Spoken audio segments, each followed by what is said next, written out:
ओम। आज हम सब लोग अंत मते सो गति अर्थात अंतिम समय में जैसी हमारी बुद्धि रहती, जैसी हमारी सोच रहती है, वैसी हमारी गति होती है।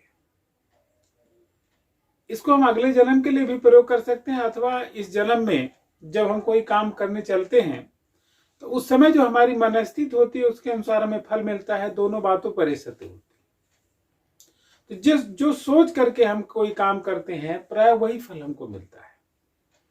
इसलिए क्यों हम अच्छा सोच करके काम करें ताकि अच्छा फल मिले। और इसका दूसरा जो भावार्थ है अर्थात अपने जीवन में अंतिम समय में हम जैसा सोच रखते हैं वैसे हमें अगले जन्म में योनि मिलती है।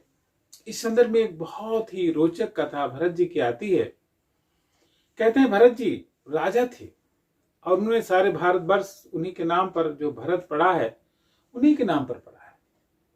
और बहुत बड़े बाद में उन्होंने अपने जीवन के अंतिम समय में अपने 5 बच्चों को, उनके 5 बच्चे थे, भारतवर्ष के राजा बना करके और फिर वो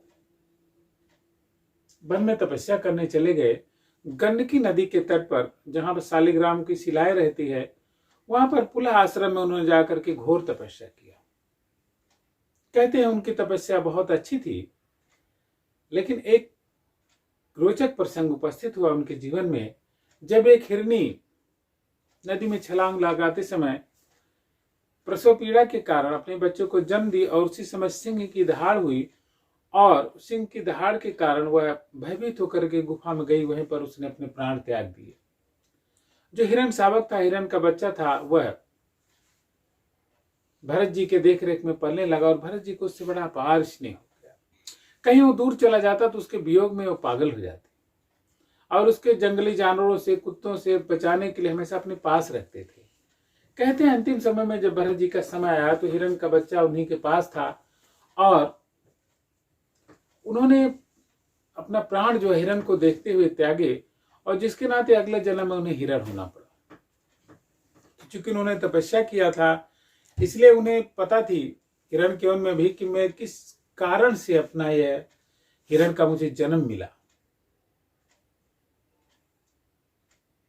तो इसके कारण वह बड़ा उदास रहने लगे और पुनः जाकर के उसी आश्रम में उन्होंने अपना हिरण का जीवन भी बिताया और गंडकी नदी के में ही अपना शरीर छोड़ करके अगले जन्म में वह एक अच्छे कुल में पैदा हुए और पुनः उन्होंने तपस्या किया। राजा रघुगण को उपदेश दिया